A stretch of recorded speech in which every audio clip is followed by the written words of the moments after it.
सुना सुना हमर जान हो,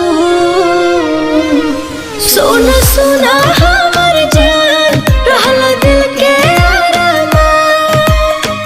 दोसरा के पाके हमके चिन्हबा कि ना हो, शादी बाद हमारा के जनबा